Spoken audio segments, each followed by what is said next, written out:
Good morning, cats and kitties. How are we doing today? I think today's puzzle was supposed to be a moderate, possibly a hard. I'm finding it difficult. The long ones at 18 across, 20 something across, they don't make any sense to me. I figured out the one at 63 across just from after filling in after a lot of the downs got filled in, but it doesn't make any sense. I'm reading it and I'm reading the clue and it makes no sense. I mean, the clue for 63 across was tender hugs and kisses, no hitting here, and then it just says physical nice love. I don't know what that means. I mean, yes, I know hugs and kisses are physical and they're nice and they're love, but I don't know why you put that together in a clue. It makes no sense to me. The theme of the puzzle is upbeat mixes, so I expected that the long across clues would be some sort of mashup of two different things, but that physical nice love makes no sense to me, so I'm sure that the other two aren't going to make any sense to me either. Like organization for 24 across is organization for Ann Miller, who said you try to help them, try to sing and dance. It's heartbreaking. Is that 24 or is that 20? No, I meant 28. It's supposed to be 28. See, that's what happens. What a goofy, witty wait staff provides. Everyone is alive and well. So it's something service. I wish that I could fill in part. That's one thing I dislike about this particular puzzle site is that I can't just go and fill in part of the clue, because I feel like the last half is service. And if I could fill in service, then it would help me get some of those down clues. It's frustrating. I mean, I guess I could keep in my head what letter I think goes there, but it would be nicer to just fill it in. And Maya/Artemis overslept this morning, so she is going to be a little bit late. At the vet getting Alan a shot. Is Alan your pet? I don't know if I like a pet named after my husband. I'm kidding. My husband spells his name a different way.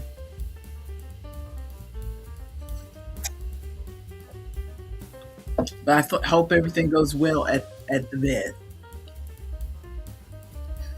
Let's see what else we got here. Blitzen's seating instruction to his sleigh driver. No dark forces at work here. See, the stuff in parentheses, I don't understand what any of that is supposed to mean. So I guess start with the downs and see if I can figure something out. One down, capital of Latvia, no idea. 3 down, agency often quoted by the Weekly World News. I know the Weekly World News is like a tabloid, but I don't know what that is. 4 down, quantity of beers at a hotel party. I see, when I first read that, I thought it said quality. Again, this type is very small for my bad eyes.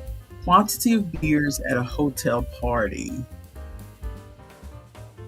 See, I would say something about a keg maybe, but no. I don't know. 5 down, 3 letters, bonobo. Is a bonobo an ape? Let's try ape. I know I've heard that word before. Yeah, ape. Okay, good. Okay, 6 down. Muslim branch. I don't know. Starts with 4 letters, starts with SH. No idea.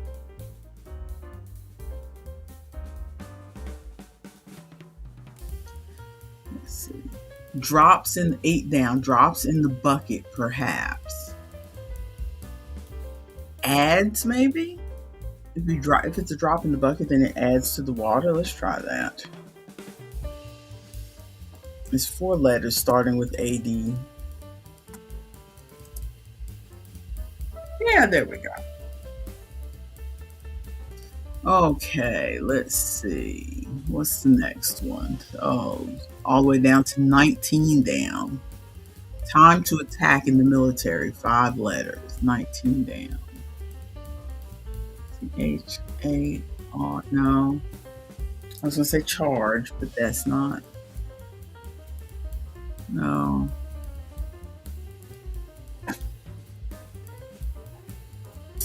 Okay, let's see. 25 down. A group that is a central antagonist in Milk.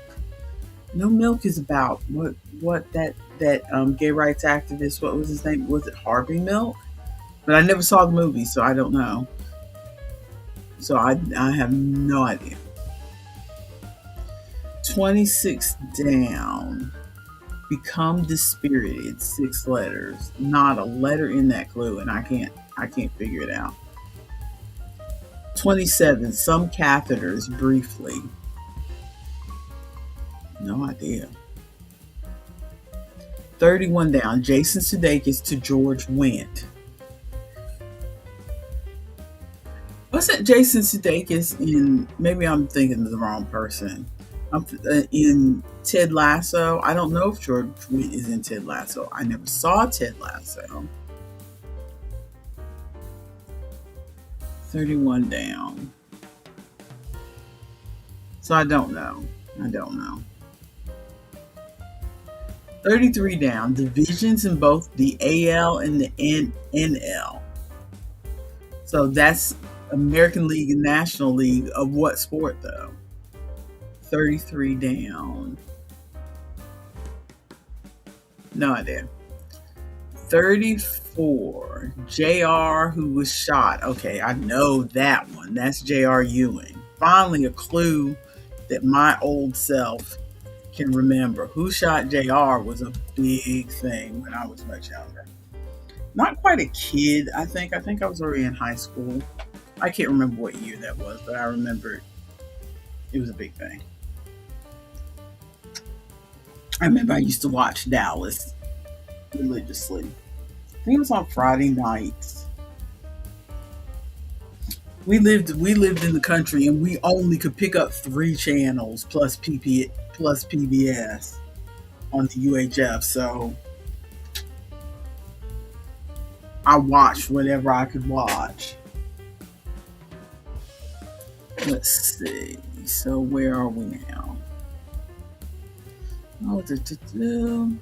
Set in stone, question mark, 38 down. Set in stone.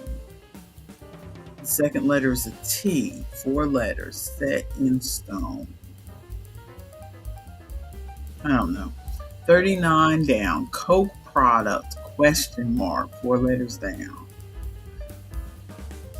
Are we going to go cola? That's too obvious, but let's see. No, cola doesn't seem to be it. I don't know what other sodas Coke makes. I know they make other sodas. I can't think right now. Let's see. 41 down. 41 down. Biological throwbacks. That's an 8-letter. It's a long one. Most of the letters are filled in except 2. Biological throwbacks. AT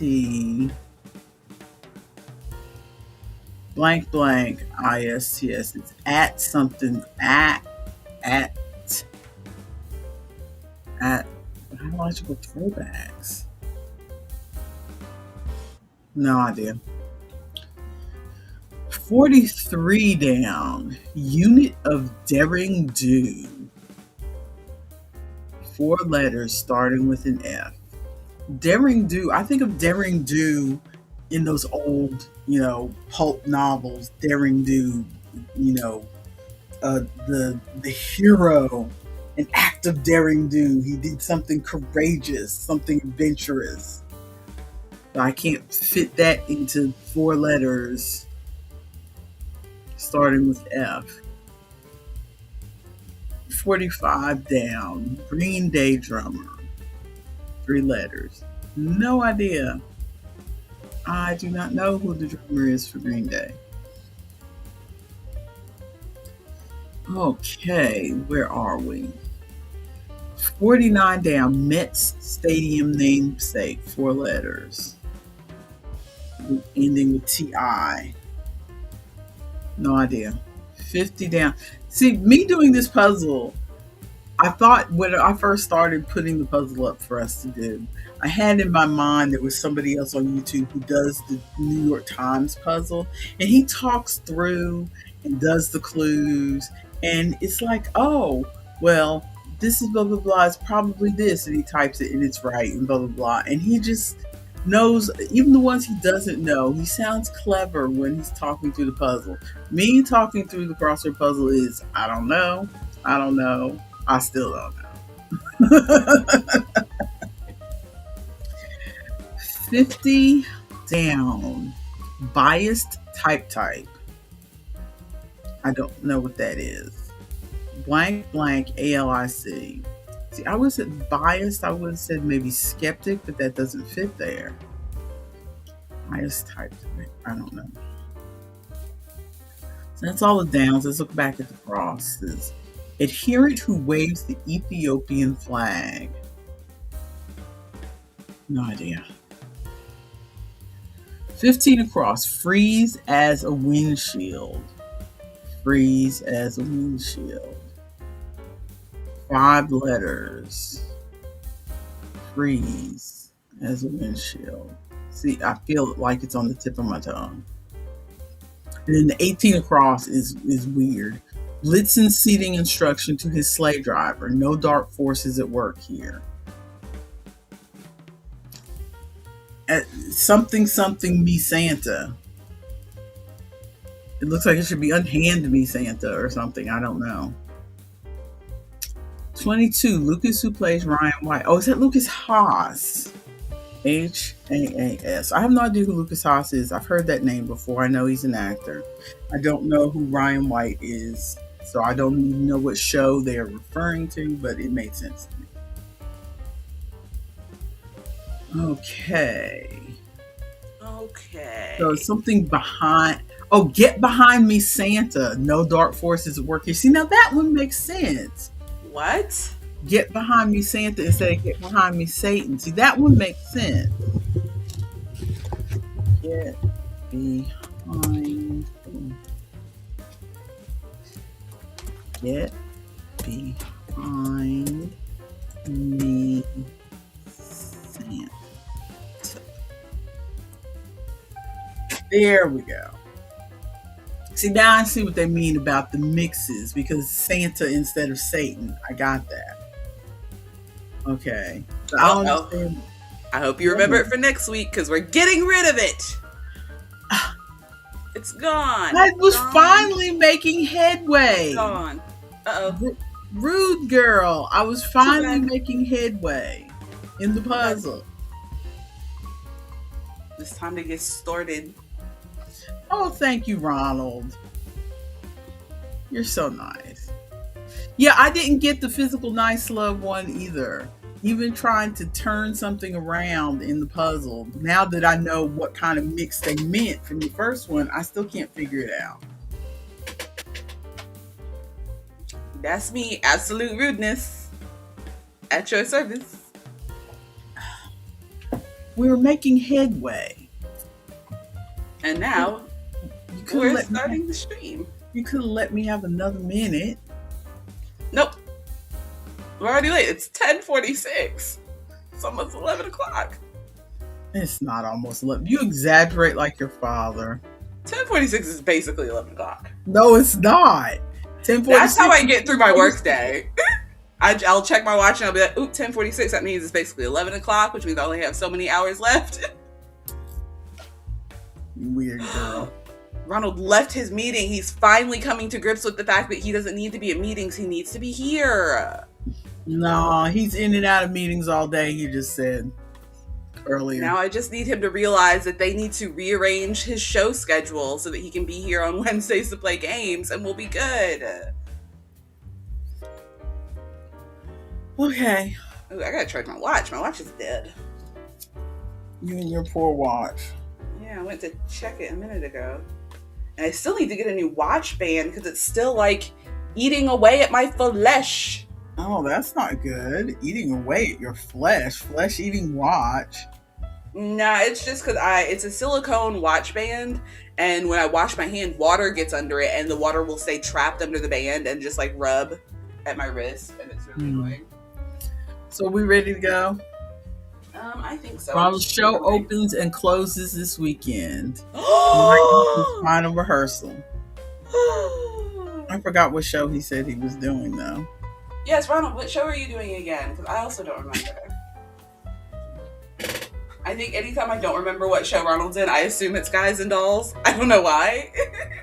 There's just so many performances of Guys and Dolls going on. I do not picture Ronald in a musical. Why? He plays piano. He said, why would you not? I forgot Didn't he teach music for a while? I forgot that. He's the international man of mystery. He can do anything. I thought I didn't need my sweater, and now I'm cold. Where is my battery pack?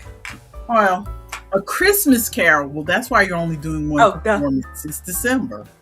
Okay. Are you in the ensemble, or are you in what? Who are you playing? And then, yes, I am ready. I want to know who Ronald is playing. He has been in Guys and Dolls. Is he a ghost?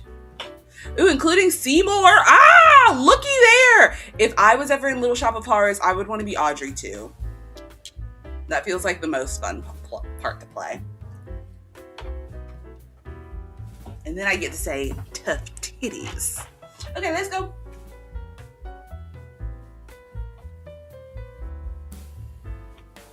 Are you ready? Your sister felt that was the moment. Set her Amazon wish list. Really? Thank you, Ronald. I'd be out there with a big puppet. Feed me, Seymour. Feed me. You don't know what you're messing with. Sorry. Are we ready? Hello, everyone, and welcome to the Wednesday morning edition of The Conversation Chair. I am your presenter, Dani, I was about to say Dani the Fatigue. That is not who I am. That's not you. Are we doing a swap-a-roo? Is it because of the crossword?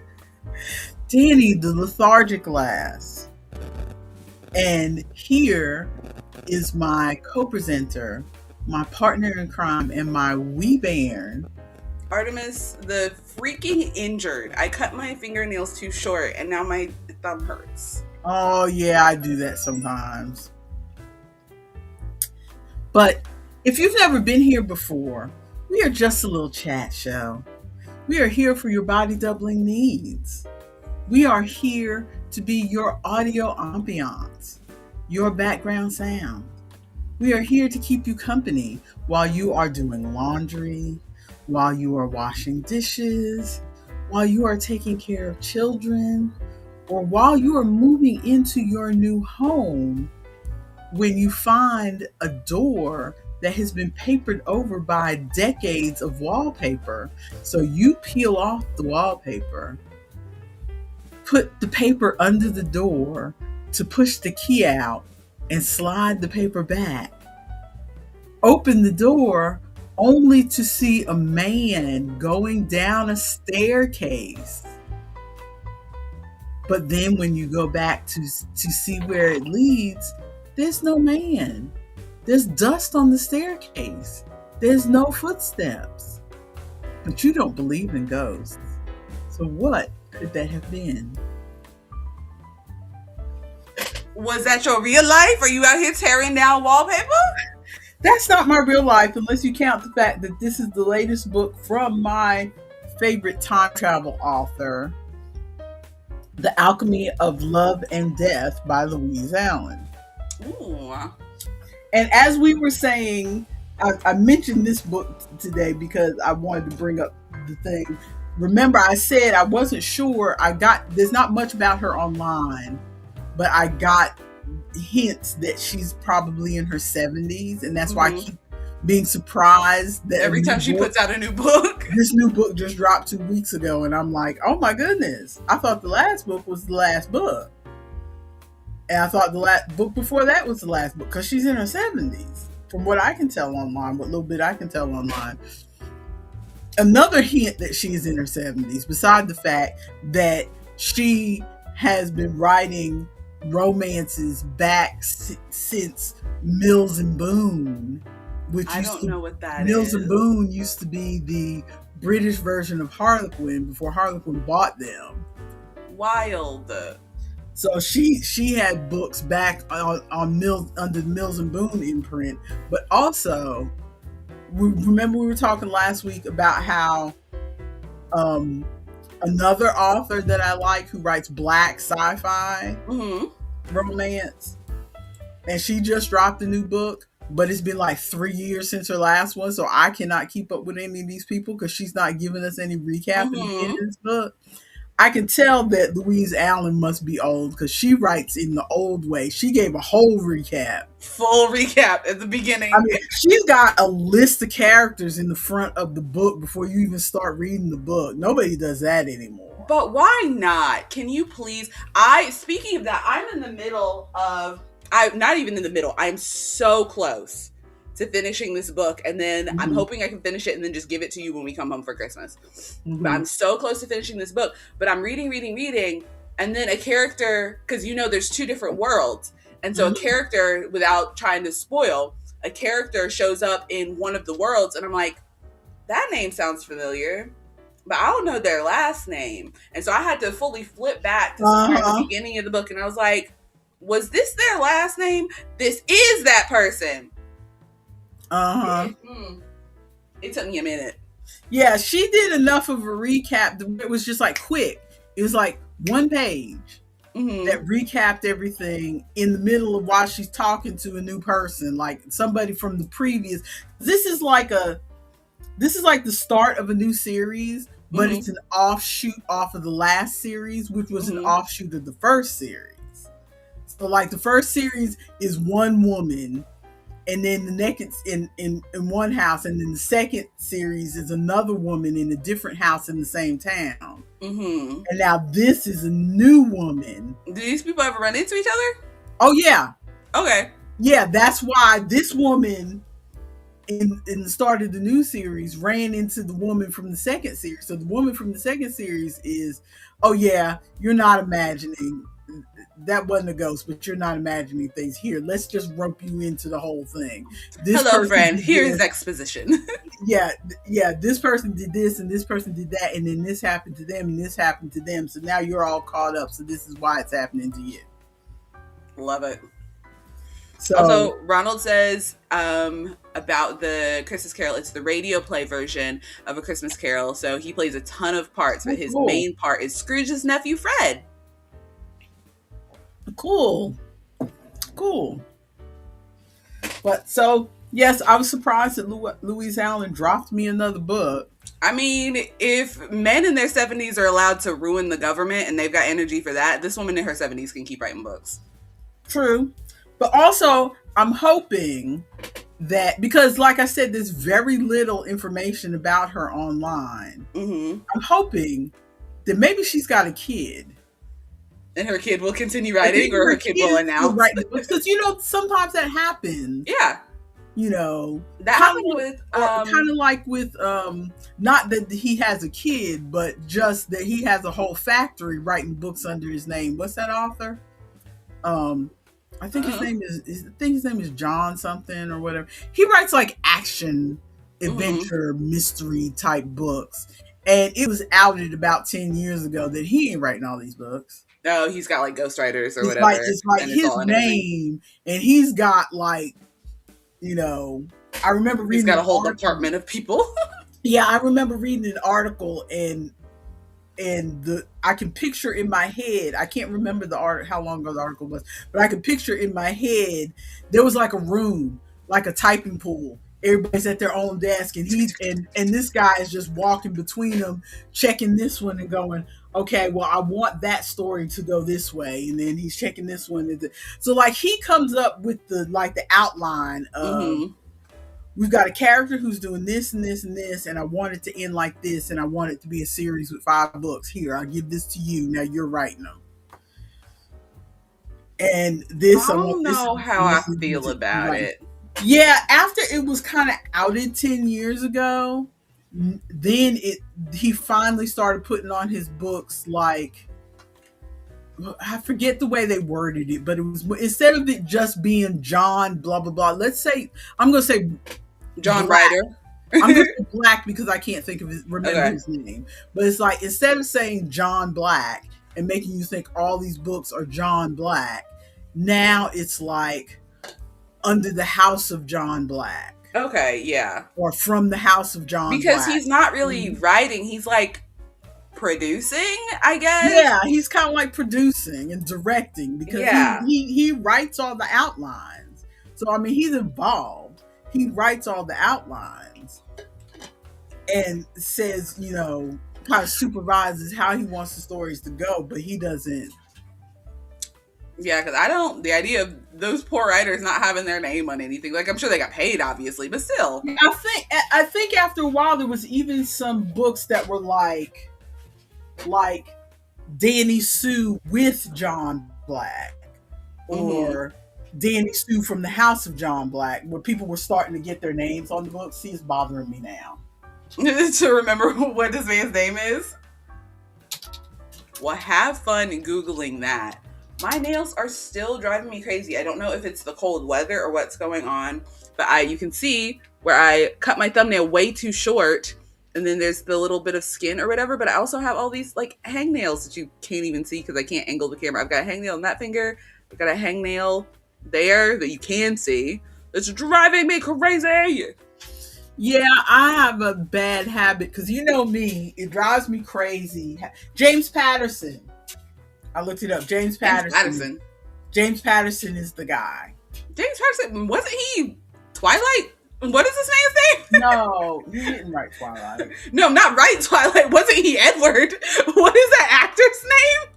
Oh, you're thinking Robert Pattinson. I see. Robert Pattinson. This is Robert James Patterson. Okay. I was like, Edward out here stealing credit for people's books? Yeah, according to the AI overview from Google, many authors, especially in genres like celebrity memoirs and prolific fiction series, think James Patterson, Tom Clancy, Danielle Steele, and Wilbur Smith. I didn't realize Danielle Steele didn't write hers, or Tom Clancy. James Patterson was the only one I knew because he got outed years ago. Use ghostwriters or co-authors to produce books, often by providing plots, ideas, or interviews, with the actual writing done by professional writers who receive credit or remain anonymous. This practice allows for high output, captures celebrity stories, or maintains a consistent series style. Yeah. Like with celebrity stories, I would understand why someone would maybe want to remain anonymous if they're out here writing like, and then she cheated on him and blah, blah, blah. Yeah. Trash. So, life update. How things going? I'm exhausted. What has happened this past week? This past Friday was the first Friday. And usually for the first Friday, they had the Christmas parade the same day as First Friday, and they don't bring me up there. But they switched it, which they had done last year, and I truly forgot that they did it last year, but apparently they liked it so much. They switched it, so instead of having Market First Friday and having the Kids Corner First Friday and the parade and all of that, they switched it so that they had regular First Friday and then the parade on Saturday, because a lot more people showed up to the parade on Saturday when they did it last year, and I think it was just like easier for everybody or whatever. And so, but because they weren't having the parade the same day, they hired me for First Friday. So I got paid by the hour on the last First Friday, which doesn't normally happen. So I did First Friday, and it was cold, and I was really only busy for don't nobody tell the people they're paying me. I was really only busy for the first hour and a half, and the last hour and a half I had my Christmas hat on, my non-binary, like with the the one that I crocheted. I had my Uh-huh. non-binary Santa hat on, and then I had my earmuffs over that, and I had my little earbuds in under my earmuffs, and I was just watching Instagram and YouTube videos Oh because I was just out there Lord. in the cold because no kids were there, which I kind of predicted that, like, because the parade's the next day and because it's so cold, people are going to take their kids home early because they're going to bring their kids out for the parade the next day.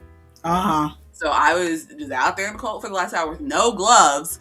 And when I texted Wayne that I had no gloves, he got me some gloves at TJ Maxx, which I was very thankful for, because the next day, I've been talking to my friend Sumaya, and she's been talking about how she gets to play fun aunt with her nephew that lives nearby. And I'm like, I want to be a fun aunt, but none of my siblings have kids, and none of them live nearby. So I'm going to play fun aunt to these two little girls that I babysat. So I am now calling them my adoptive nieces because Uh-huh.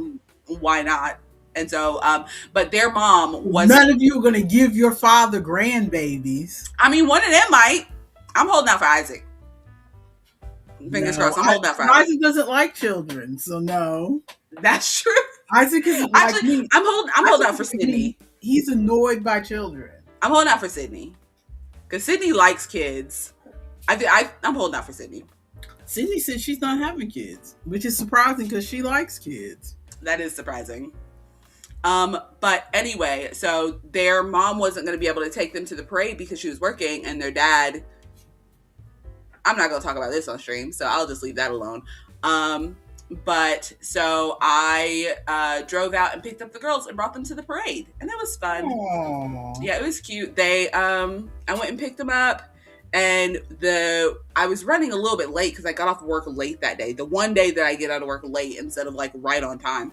So I drove over, picked them up, and we had to park really far away from the parade. So we were parked like downhill and had to walk up the hill, like all the way up the hill across the campus that I used to go to school on, across campus, to get to where they wanted to be, because they wanted to be near our friend Lori, who runs the market, and I also kind of wanted that just in case, like, if I need to go potty, I can say like, hey Lori, can you just, the girls are right there, can you keep an eye out?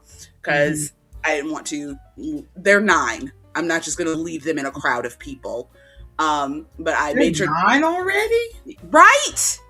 I swear, I feel like they were 5 when you started watching them. They were, is the thing. How has so much time passed? It feels like you were just babysitting them. You're telling me I knew them when they were babies. I knew them when their mom was bringing them to market and they needed to be held still. Ugh. Craziness. You're getting old. I am, and it's wild. But they seemed like they had a lot of fun. Their mom texted me later, said that they had a lot of fun. So turns out your girl was built to be the fun aunt. Well, good for you. So I did that. And I have a phone interview for a job next Wednesday. So everybody cross your fingers that things go well with that. It is for Apotheca, a smoke shop.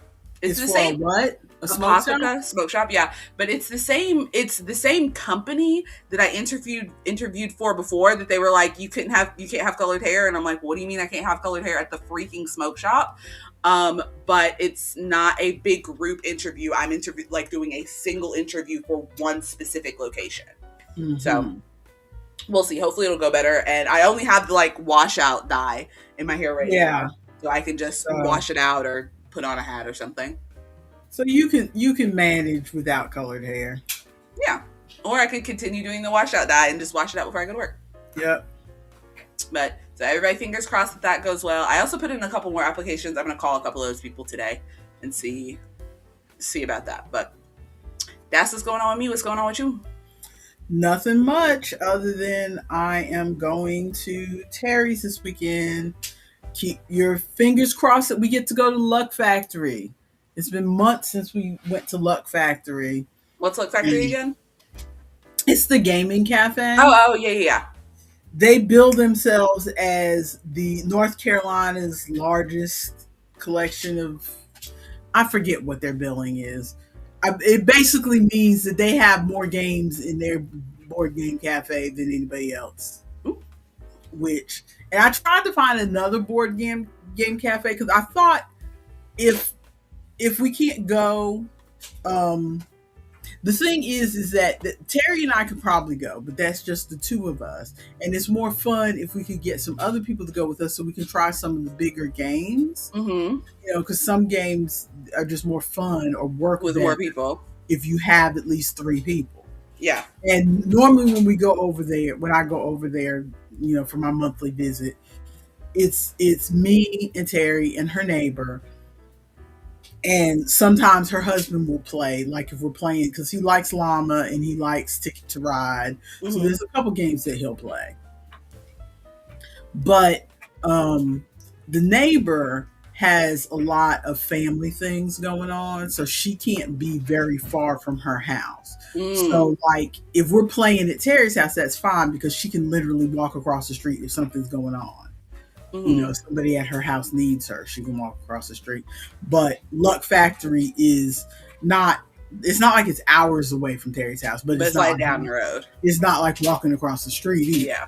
So we may not be able to convince her to come with us to Luck. She's been with us to Luck Factory one time before and had a good time. Mm-hmm. But it's been months since we've gone. And I'm looking forward to, because I want to try some games that That you've been playing on Board Game Arena?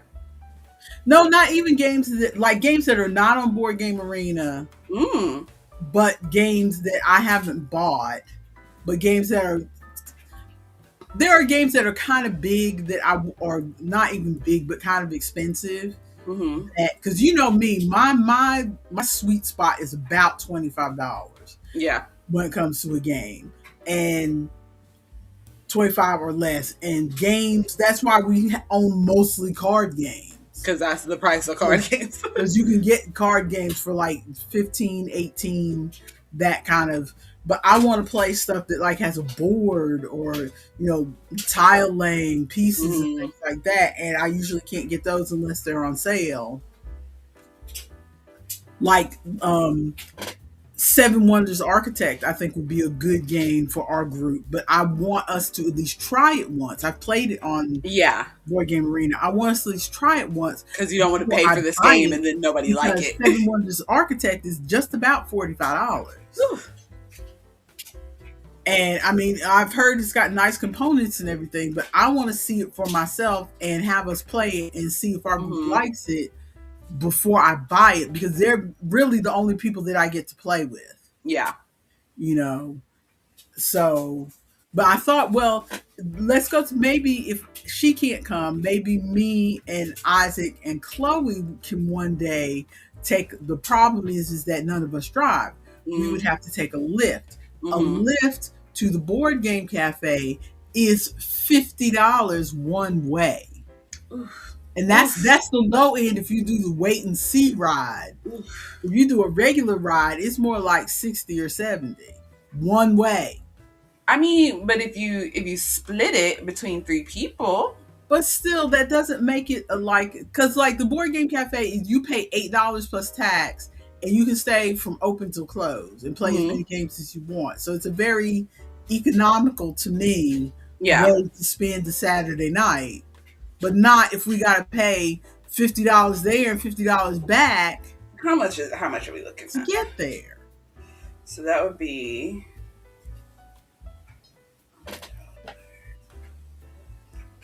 you said $8 to sit there? Mm-hmm. If you're bringing you, Chloe, and Isaac, it's just too much. So all that is to say, I'm hoping that you're right. It's about $42 per person for the day. Yeah. So I'm hoping that, you know, the neighbor, and Terry's thinking that she might even be able to get her husband to go with us too. We could have a 4 top, and that would be really good. And then so I've been updating my list because they've added some games. They have their library on Board Game Geek, so I can look and see what games are on there. So I've made a Google Keep of games that they have, and they've added some games like games that they didn't have last time they have now. Mm-hmm. So I've got a long list of games on my Google Keep. Not that we're ever going to get to all these games, but it's just I wish you lived closer Because you know I would go. because you would play these games with me. Not even just you would go. If you lived closer, then I could come to your house and play. Like I have Marvel Splendor that has been played exactly once. Mm. I have Wormspan that has been played exactly once, and that was only with Isaac and Chloe, because Terry is afraid of the bigger games. I think not afraid, but like she for her playing board games is a time for us to sit and chat and laugh and Mm-hmm. drink wine and stuff like that. So she's the kind of person who would play Bunko. Mm-hmm. Have you played Bunko? I know of Bunko, I think. I've tried Bunko once, boring as hell to me. Mm-hmm. But ladies who drink wine and For have a board game is something to do with your hands while you're drinking wine and talking to people. and having a cheeky girls' night, they Yeah. love Bunko. I think Bunko is boring, Bunko. but I can see Terry liking Bunko. They like spin. She likes her and her group like Spinner, and that's really just one step up from playing Bunko to me. But again, like I said, last time we played Spinner, it was like there was all of us and we were laughing and joking. And it's like, okay, I can see the appeal because you have a large group and everybody's laughing and joking and drinking, and so I can see the appeal, but the game itself is still not very interesting to me. Speaking of which, oh, go ahead. Oh, I was just saying that's only like that kind of game is appealing to me if we've got 6 or 8 people around the table and everybody can joke and blah blah blah. When it's just 3 of us playing games, it's more of a quiet. It's not like a party game night. It's more of a quiet game night. So I want to play things that have a little more meat to them. But I don't think I'm ever going to get to play the games that I kind of want to play.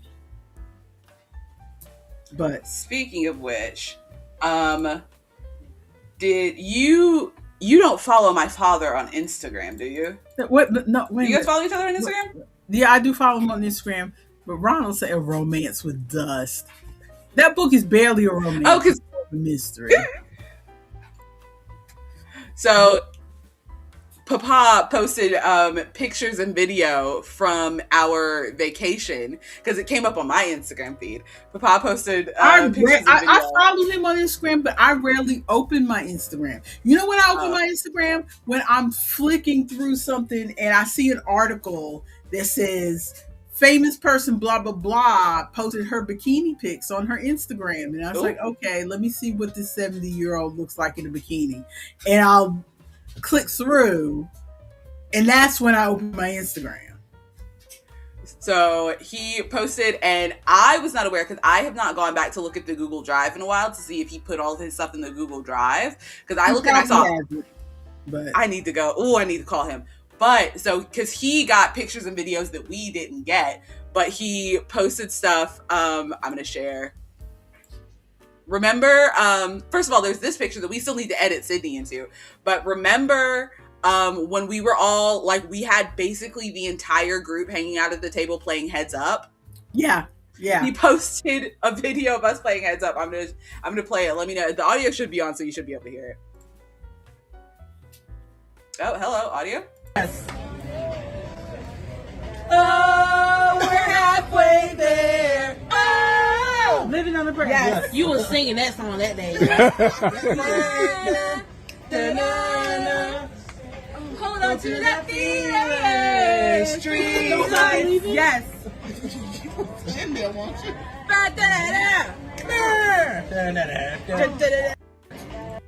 Just us playing Heads Up. Oh Lord, have mercy. I can tell I didn't have no bra on there. My goodness. And I had no hair. That was. I looked at it like I was bald. You were bald. But it cracked me up because that video was straight up just because we were doing one of the musical ones, and that video was just straight up me and Ari. It was just me and Ari. Everybody else was listening, and you can hear what's her name chiming in the background, Shelby. That cracked me up. We do have a good time on vacation, but on vacation I can't take anything but card games. Like I know you guys would play Marvel Splendor with me or something like that, but I'm not toting that in my suitcase. Hear me out. Second suitcase, all board games. No, because then I'd have to carry it. I can bet half the time Isaac carries my suitcase on the way back. We've got enough people. Somebody can carry the board game. No, I try to pack as light as possible so that nobody has to be responsible for my bag, because I don't want to have to. Because I remember when your father, before, my mobility got a little bit worse the way it is now. There were several years where your father would pack 3 bags and expect that I'm going to carry one of them along with my own bag. It's like I'm packing my stuff as light as possible so that I can be able to carry it. And then you're giving me another bag. But he also will still pack stuff and then just hand one of us his bag. And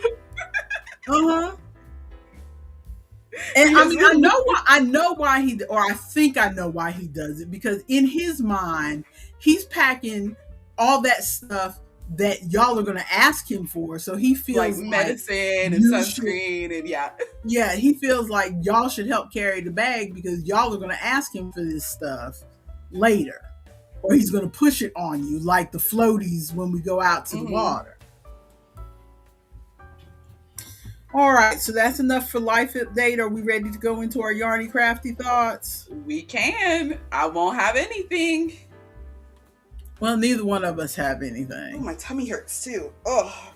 Okay, so I'll let you start this time because I started last time. Okay. What are you doing yarny and crafty? That's about it. Nothing. I'm still working on the blanket, but I've not made enough progress to be able to pull it up. So it's not, I kind of took a break because I was having a hard week. So I have not made any kind of significant progress on the blanket. I am gonna, because it is getting close to time when I need that blanket to be finished. So I really need to lock in these next 2 weeks. But I believe in me. We got it. Well, I figure neither one of us were going to have much because we are still working on our stuff. Mm-hmm. So I figured we could just talk about crafty stuff in general. Sure. And let that morph into our media consumption. But first, for crafty things, where are you? What am I doing? I'm right here at my house in the mountains. Where are you? Okay. Oop, it's time for us to get updated on our Yarnspirations emails that we don't sign up for, but still get updated on every week. Before we get to that, we'll talk about where I am so far. Terry Slippers, which I'm fully caught up to, Ronald, and we're going to talk about that in a minute. I'm not. Maybe I should do that today. Have you watched any of it? Not a single one. I keep forgetting every week we go through, and then I'll get on the stream and I'm like, shoot, I was supposed to be watching Game of Wool. I keep forgetting it exists. Somebody message me midway through the week and say, hey, watch Game of Wool. Yeah, because they're going to finish up. They've only got a couple more episodes. They're going to finish up right before Christmas. Mm-hmm. Yeah, he posted 3 projects in Discord. So if you don't mind us showing them on stream, Ronald, we'll talk about those. Because we have anything. You're much more polite than I am. I was already pulling them up to put on the stream. Yeah, you pull them up because I've got the yarn news pulled up. But as far as me, let me get my coloring page out of the way because we're going to talk about yarn for the rest of the time. So my coloring page, I've only got 1 done so far because I'm doing my Christmas coloring pages.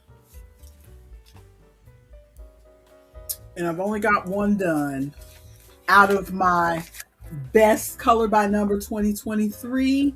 I've got for anybody watching, I've got the 2024 on my In your wish Christmas list, I saw my it. Christmas list. The 2025 is not out yet, or I would put that on my list too. But got the. I think they're not gonna put. I think they don't put those out till after Until the next first year. So like 2025, they'll probably put out in February of next year. But this is my Ooh, I really like that one. Christmas page. I was thinking about using one of my glitter markers and going in between on the white lines, but I changed my mind and I just left it. I like it though. I really like the stained glass looking ones like that. Yeah. This is one of my favorite kind of. This is from Sun Life Drawing from their book called Mosaic Christmas. So yeah, mosaic color by numbers are among my favorites. You know what you should do? I saw that you had some watercolor books and stuff in there. If you get some watercolors for Christmas, you should try to find one of those mosaic ones, like the stained glass looking ones, and try it with watercolor. I think it would look good. I already have some watercolors here because I bought some watercolors when I was watching. I still watch her from time to time. There's a lady on TikTok who does these like simple, watercolor's easy for everybody. She has the little sketchbook and she'll show you how to draw the little thing and put the little colors in. And I watch her all the time. I bought the sketchbook. I bought the watercolors. Those watercolors have not seen a drop of water. Because it's a thing where I can't do that in bed. Yeah, you would need to be at a table. I need to be at a table.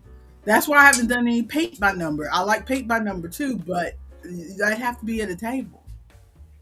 Which I've started clearing off the downstairs table. And hopefully we can keep it clear. Well, no, now that I think about it, it's not clear because we cleared it at Thanksgiving. And we played games. We had dinner and we played games. And then she's over here passed out doing her coloring books. We cleared it and played games. And then slowly, I keep trying to keep it clear, but people keep putting stuff on it. And I said at Thanksgiving, we could play more games if y'all would stop putting stuff on the table. Because when I think to play games, I go downstairs and I see the table full of junk. And it's like, I don't have energy to clear this stuff off the table and play games. So then it just doesn't happen. So luckily this time, there's only like a few things on the table. Because not my son. That's what I say to your father all the time when I'm talking about Isaac. I say, your son, your brother gave us a new air fryer. Oh yeah. He knows how much I hate that air fryer. But also, he bought an air fryer and his roommate bought an air fryer at the same time. So they didn't need to. So they kept the roommate's air fryer because your brother knew how much I hated the air fryer. Because we bought the last air fryer and then that one stopped working after about a year. And then your brother bought this one we have now and I hate it. I hate it. Explain to the people why you hate the air fryer. It's smaller than the air fryer we had. The tray is difficult to put in and out. If you put anything on the bottom tray, it doesn't cook. So pretty much you only have one tray. It's not like and one small tray. One small tray. It's not the nice, like the air fryer that we had like nice big tray like this that you could cook. You could cook. That might as well be an oven. You could cook about oven. You could cook 6 drumsticks on that tray. And the air fryer we have now, you could barely fit 3 drumsticks. Wild. Right. So, and there was 2 of those trays in the air fryer we had. You could type in exactly the temperature that you want, not just like scroll through some stuff up and down. This new one that Isaac bought, it just has pictures of food, and you can't even press the food and say, okay, I want to cook that, you have to press this menu button until it cycles through to the picture of the food that you want. And the pictures are not clear. Are these French fries? Or is this shrimp? Are these ribs? Or is this chicken? Air Are fryer these, companies out there, now is your chance to sponsor us. they We are think air fryer loving people. If you want to send us some air fryers and we will test them out. they think that they're being, I don't, because it looks from afar, you look at it and it looks, oh, this is a sophisticated So fanciful. panel for the air fryer. In practice, it's not useful at all. At all. But the new one he got us is the same brand as the good one that we had before this crappy one. But it's a more updated model or something. It's huge. It's got an internal thermometer. So if you're cooking meat in the thing, you know what temperature it's getting up to. Ooh. Fancy. Yeah. Well, I haven't looked at anything else about it yet, but so far. So we've got the air fryer on the table, and your father has bought more containers. Mm-hmm.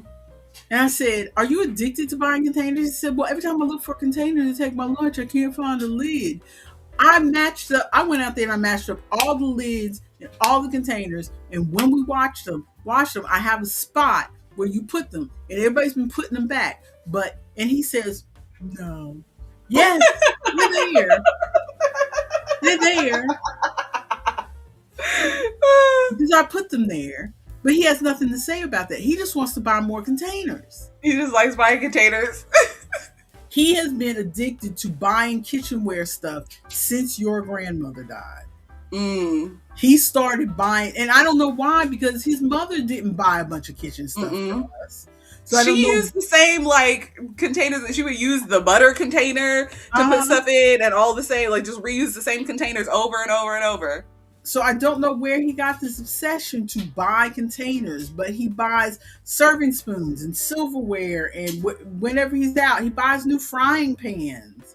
And it's like, why? I'm about to come to y'all's house and load up on some stuff. We're gonna get some containers. We're gonna get some frying pans. Okay, that is the end of Domestic Corner. Thank you for joining us. Seriously. So yeah, that was my coloring picture. I am sewing up. I have finished knitting the slippers. So all I have to do is sew the seams up. So I'm trying to get those sewn up before I go on Friday. Make sure you post them to Discord before you give them to her. You've already seen them.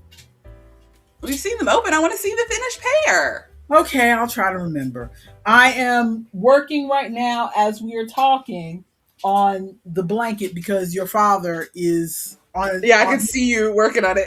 He's on his last trip of the year, so I'm trying to take this. I only have today and tomorrow to work on this blanket because I'm leaving on Friday and he's coming home on Friday. Mm-hmm. So hopefully I can get it done in this 2 days, but I'm not fooling myself. I probably won't get it done. Why don't you take it with you on Friday? I still have a couple, because I don't know if I'll work on it while I'm at Terry's because we play games and stuff, but I might. You can't crochet while playing games because that's what I do. But this is how much yarn I have left. So close. You know how big these cakes usually are. So this is roughly a third of the cake, maybe half, a third. I don't know, but I feel like it's just under half. Yeah, I feel like it's going fairly quickly. So that's that Burnett for you. Ronald says, I think I need to cut down on my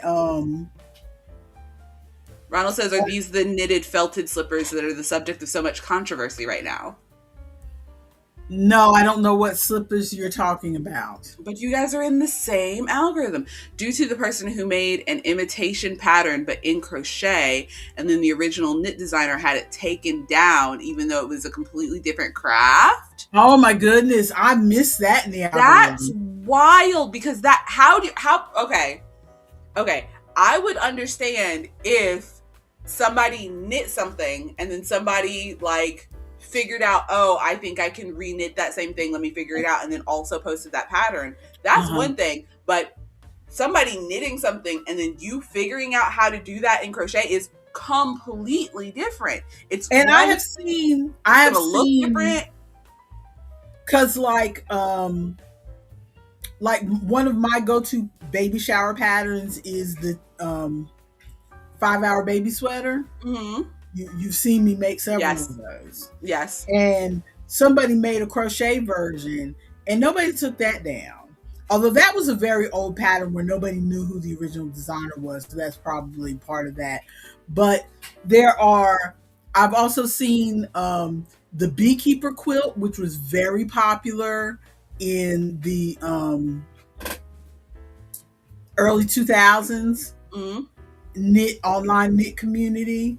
And somebody made, and that's a paid pattern, which is still up there. People are still making, because it's made out of sock yarn. So like it's a full-on blanket made out of sock yarn, so it takes forever. There are people who've been working on their beekeeper blankets for 10 years because it's meant to be like a scrap blanket. So like your scraps from whatever socks you made, you make one of the little hexagons. Yeah, the hexagons. I'm assuming based on the fact that you said beekeeper, it's just a bunch of hexagons. Yeah. So the but somebody made a crochet version of the beekeeper quilt, and the person who did that didn't take it down. The thing is, first of all, Ronald's saying that they're knitted felted slippers. The original was knitted felted slippers. So first of all, unless you are doing something wildly different, a slipper is kind of just a slipper. Yeah. Like, unless you're doing some real, like, crazy color work or something or anything like that, a slipper is just a slipper. 2, like, unless you can track down that person bought your pattern and then posted their own version of the pattern, but it's still, crochet is a different craft.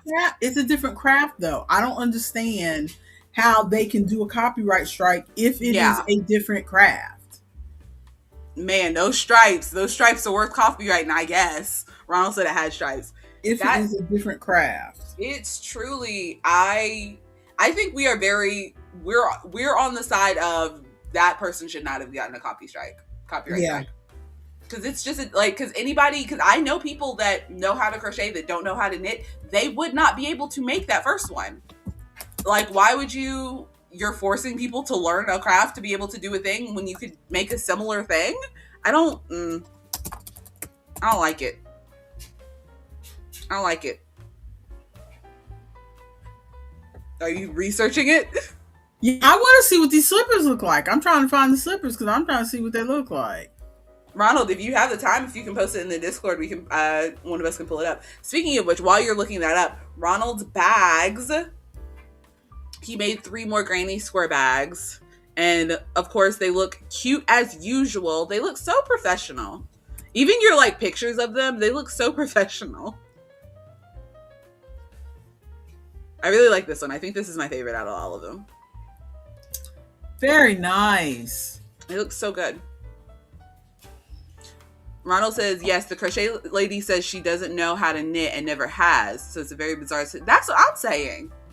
If she doesn't know how to knit, like, what is she stealing? The look of a striped slipper? Like, I don't understand. Oh, that colorway is Rad Party. I keep telling myself I want to sit down and do something with granny squares, but every time I make granny squares, Are these the one, Ronald? Yeah, that's not better. Is that better? That's better. Rad Party. Is that one of the all-in-one yarns? I think so. Because I haven't looked at like the names of the yarns. I've kind of just looked at the colors and those are cute slippers, but they're not like Ronald says that's them. Okay. They're cute slippers, but it's not.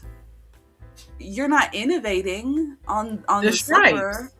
Yeah. shapes. Is she mad that she also felted them? Is that what the thing is? But felted, I mean, those look like any felted slippers you would. Yeah.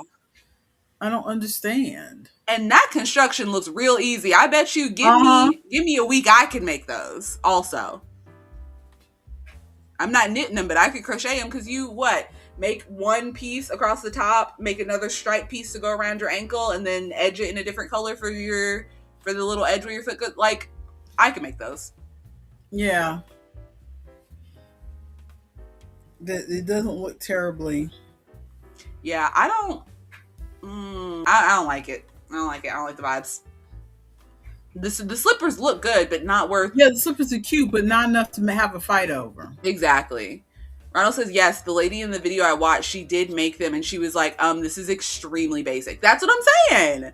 Like, I definitely understand if you're making something that's very different and innovating a lot, or like you really came up with a new thing. But if it's like for instance, thinking about this made me think again about the controversy with with Betty McKnitt and her 6-day star blanket.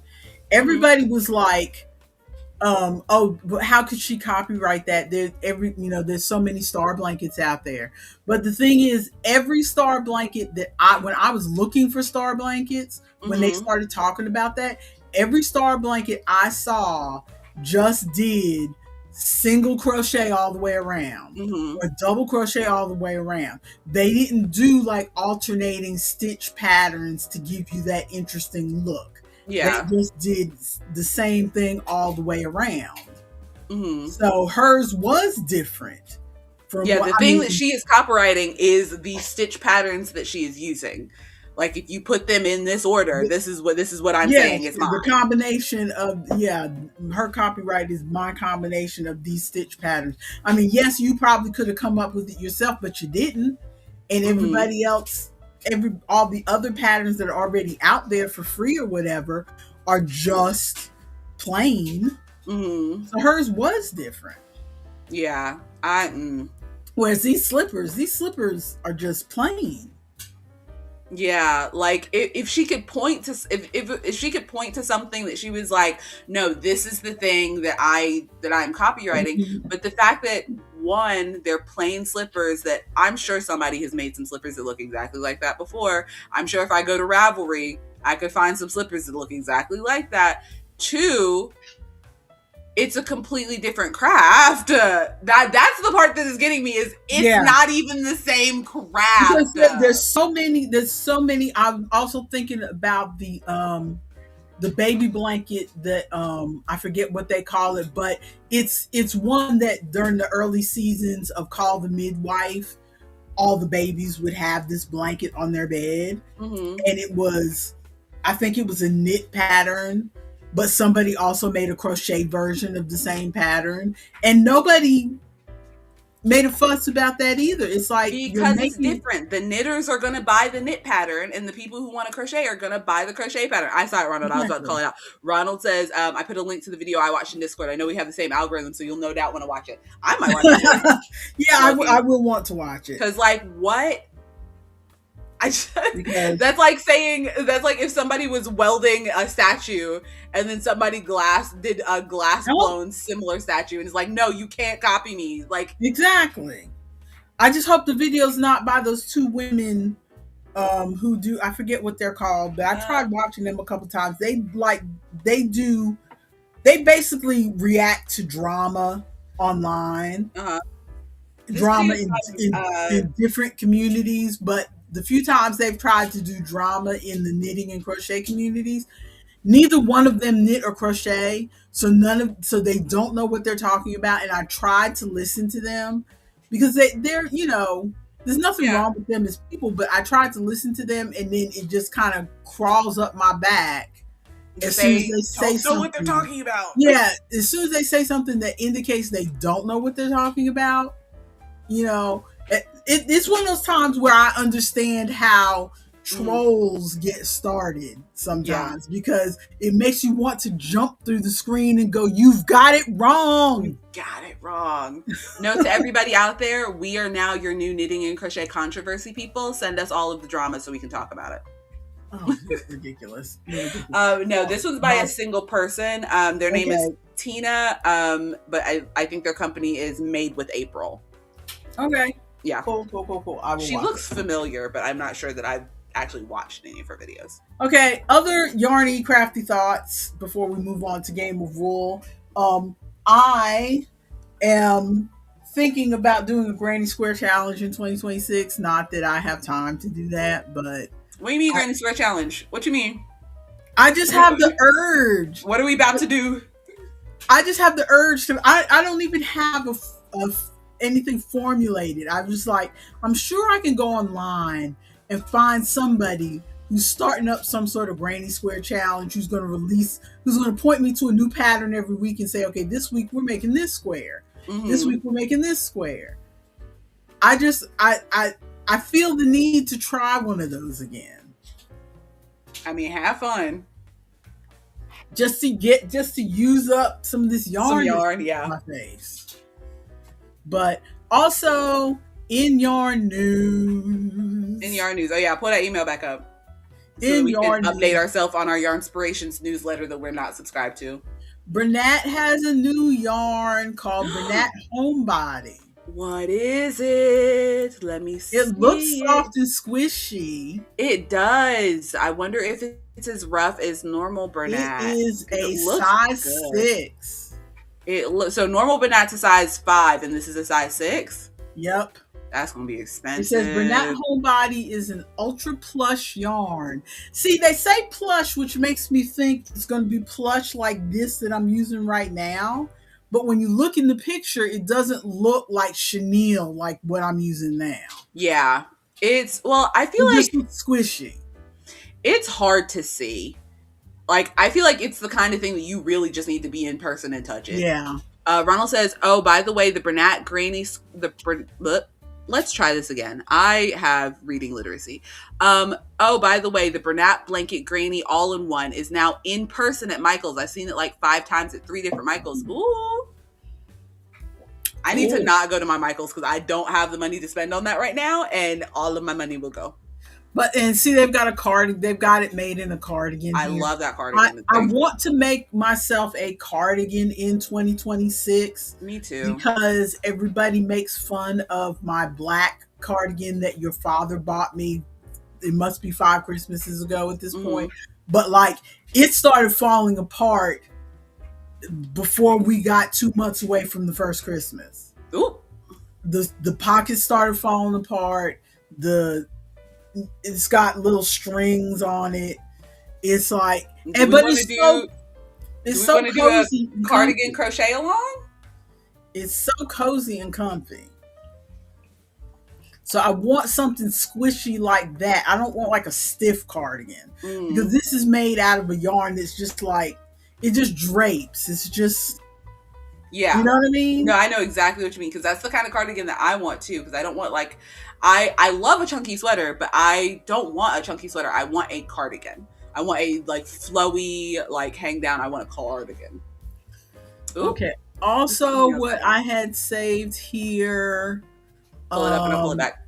From a couple weeks ago, they were showing more patterns for Biddy Stripe. I do love the Biddy Stripe. I need to go get some more of that. That mosaic blanket looks interesting to me. I've never tried the other one beside it. Well, I saved this because of the socks. I thought I would make myself some house socks. Those are cute. The slouchy knit house socks. Because I haven't knit socks in a while, mainly because I'm not in the mood to fiddle with 3 different needles. Size 2 double pointed needles and sock yarn. But if I could make myself some house socks with, Biddy Stripe yarn or whatever, that would be nice. So I think that's why I saved this one, was for the socks. And they've got new shades of Biddy Stripe apparently. Lily Pad, Very Berry, Citrus, and Fairy Core. Ooh. I like to look at the citrus and the Very Berry. I also like the citrus, and I want to see more of the fairy core. Let me see if I can pull it up. I can't quite see where you are. Let me. Let's see what else. Is this also your inspirations? What? The red heart bitty stripe. Yeah. That's okay. Yeah.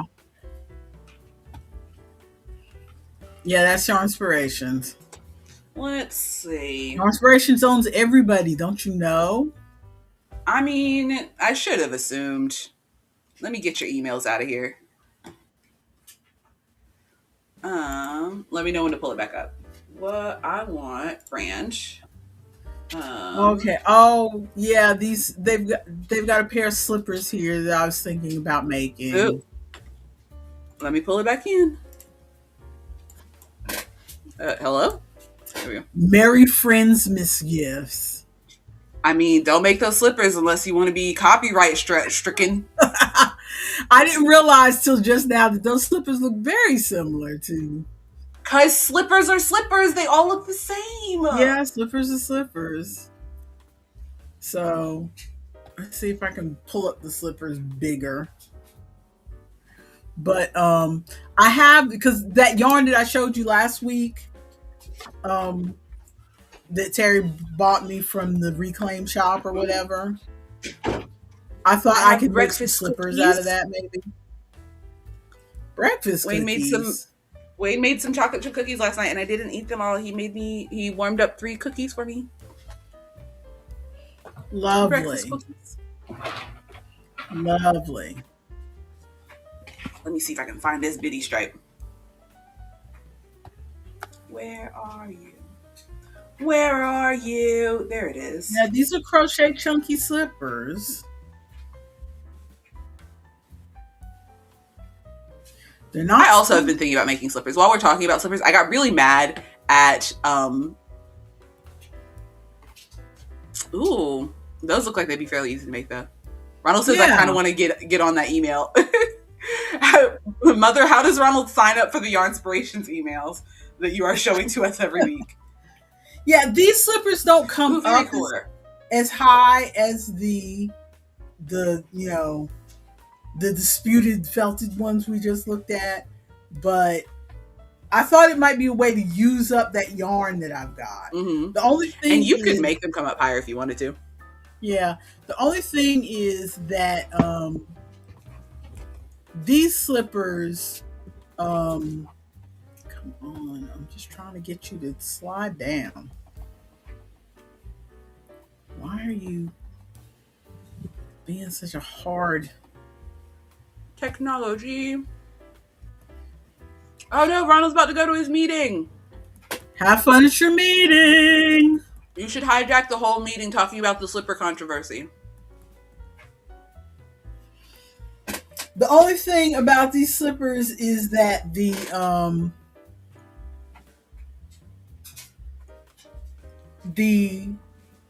it's 2 different yarns. So I have a yarn, the top of it's made in like a blanket kind of yarn, and I have some yarn like that. But the bottom is made out of Bernat Home Deck, which I think is more of a smooth yarn. And I don't have anything like that to make the bottom with. So I might have to go buy something similar to the Home Deck. What's Home Deck? Now I gotta go look that up. But first, I'm gonna hijack this. It's their yarn that you're supposed to make baskets and stuff out of. Oh, okay. It's a 5 bulky cotton. Yeah. And they've got it on clearance, so it looks like they might be discontinuing it or something.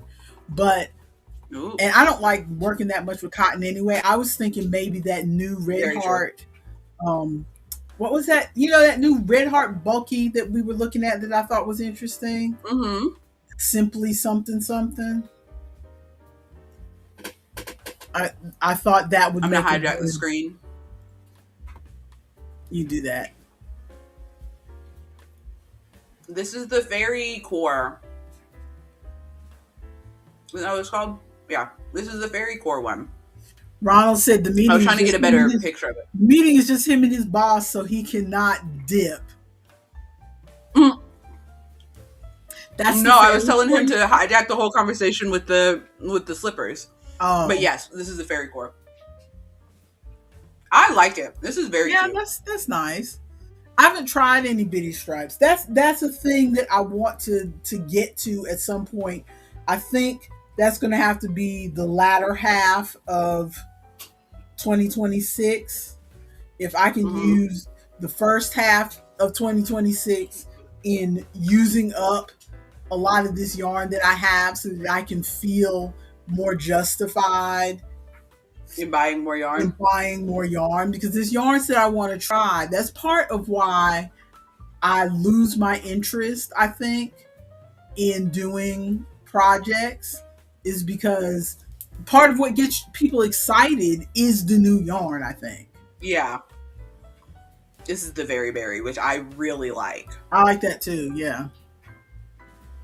I think that's why you have so many um knitters and crocheters who have large stashes, because they get excited by the new About yarn. working with the new yarn, yeah. And I don't get that because I rarely go buy new yarn.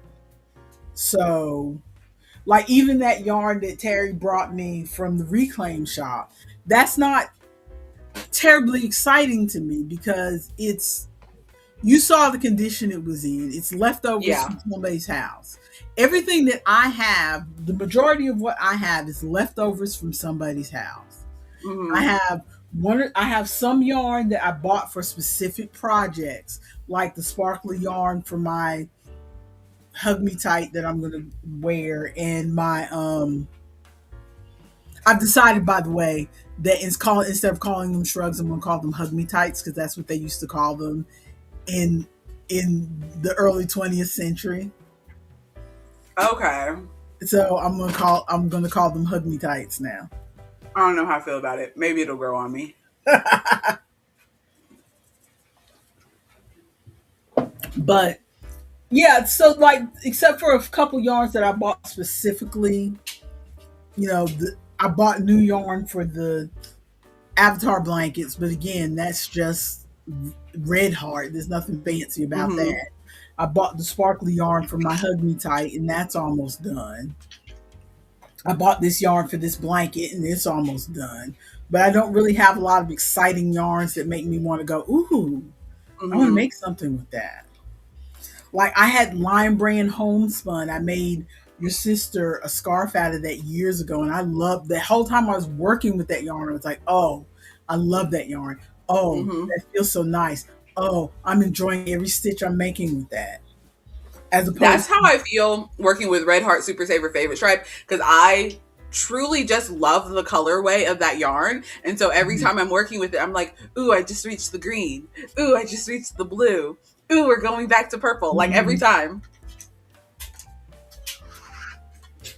or even with the when I made the 6-day star blanket, I was using a new to me yarn, the Karen cake.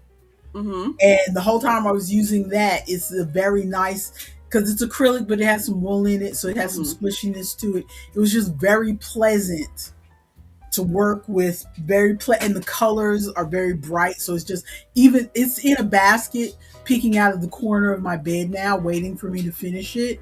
Mm-hmm. And every time I walk around the corner past it and I see it peeking out of the basket, I want to take it out, because the colors of it make me happy. That's why I don't understand people who only like knit with neutral colors, with beige and gray and stuff like that. Because the bright colors of the yarn and the squishiness of the yarn is what makes me want to make stuff. Yeah, some people really truly love beiges and neutrals, and I don't understand. I don't either. But yeah, I want to do a granny square blanket thing. Okay. We're going into since we're done with there's nothing else exciting in yarn news, I don't think. So I think we've looked at, I don't have any other newsletters saved. So, um, Intermedia consumption. intermediate consumption. Poor I Ari hate said to he do it missed because today. Ronald's He already cared about gone, but Game of Wool. thank you. The words were not coming out of my mouth. I need to sit down and watch it. So what crazy thing are they doing now? Okay, so we're on episode 6. What was the last episode we talked about? What do you remember me talking about? I don't recall because it like every time we talk about it, it's kind of like the general overarching of the show. The So hodgepodge. I don't remember specifically the episodes. So I'm assuming this is Ari. He took his Yeah. pet to the vet for shots and a nail trim at the pet salon. Yeah, Ari has a new puppy. Named Who's after your adorable. father. Yep. Which means I have 2 pet nephews from that boy. Because he's got a cat and a dog. So, Game of Wool, let's see. We talked about, they did the couch cover. They did the wall. We talked about the wall hanging. I don't remember the wall hanging. Because I love wall hanging. That was when they did the, let's see. I'm trying to remember it based on the group projects. They did a couch cover. They did a 80s sweater. They did a children's wall hanging. That was the week that they did children's costumes. They did a children's. Oh, okay. They did children's wall hanging. I remember you talking about the costumes. I didn't remember the. Then they did. I can't remember. Oh, I know. I can't remember what number 4 was. Number 5 was food. What do you mean by food? They did amigurumi food, but they said they didn't want any cute amigurumi. It had to look realistic. Okay. How did that go? So they made like bagels with egg and bacon on them and roast dinner. Sidebar, I thought about doing that. They said don't put any smiley faces on the amigurumi and stuff like that. Sidebar, I thought about doing that because I thought it would be a cute idea to make like a picnic basket and then make some like food to put it as like a play set for kids. But I'm like, I would make one of those and be done. Yep. It would be the one time. And there was a lot of faff on the 5th episode about the one kid, Isaac, who, my brother? You know what? I never thought about that. The whole time I'm watching that, I don't think about, I have a son named Isaac. Wild. It's like Isaac is a different name related to that person. Wild. Anytime I hear anybody with a similar name, I'm like, my brother? My sister? My mother? But he made bacon and another character made bacon, another contestant made bacon. And they said the other contestant's bacon looked more realistic. And my thing was, Isaac went to school. He's British, but he went to school for a few years in Philadelphia. So he made American looking bacon. Mm-hmm. And the other guy, who they applauded for being so realistic, he made that British looking bacon that looks like they just hacked off a piece of ham. Mm-hmm. You know what I'm saying? If I were Isaac, I'd be pulling out my phone right now. What's that? This is what they do out in the States. But so yeah, they did food, and then for the group project, they made sweaters. They were supposed to make a slouchy cardigan, but they had to make it textured. So they had to do all kinds of like cables and seed stitches and whatever you could get on there, fit as many textures as you could into one sweater. Mm-hmm. And they were doing it like this person's doing one half of the sweater and this person's doing the other half of the sweater, and sew the sweater together kind of situation. And one of the contestants, we did talk about this last week because the one contestant, the one Lydia and Simon made a sweater, and I think theirs was the best. They had no errors in it or anything. Mm-hmm. But they called them out because the bottom, the hem of the sweater was poking out a little bit, and everybody reacting on YouTube was like, "Well, it's poking out because they didn't get to block their sweaters." We did talk about that. Nobody got to block their sweaters. Yeah, They need to be blocking stuff because that's part of the process. This week, a lot of the people who are reacting to the show this week are like, finally, this is what should have been the first episode of the show, because finally they're doing the kind of show that we expected them to do. What they did was, I can only remember the group thing. Ooh. And not the individual. Oh, I remember now. The individual thing was they had to make some jewelry. Okay. So everybody's either knitting or crocheting with tiny needles or hooks. They had to make like a statement necklace and a matching bracelet or cuff. And so Lydia, who was on the team with Simon last week, she won. Hers was perfect. She did one of these things that was like a high collar and had the mesh coming down. Ooh. And had the cuffs. And it was very nice. And then for the group challenge, which is what they should have done the whole time, was they had to do lace. So they were making a lampshade. There's 5 people left, so they're making a lampshade. Mm-hmm. So they're each making one panel of the lampshade, because it's like a mosaic kind of thing. Like what? Like, like a, what's that shape? It's like a hexagon or something. Octagon, whatever. Not 8 sides. Depends on how many sides it has. Whatever 5 sides is. Pentagon. Thank you. So it's a pentagon shaped. Why do you know all these things? A pentagon shaped. Math? I don't know. Yeah, you've always been good at math, even though you hate it. I do. Pentagon shaped lampshade.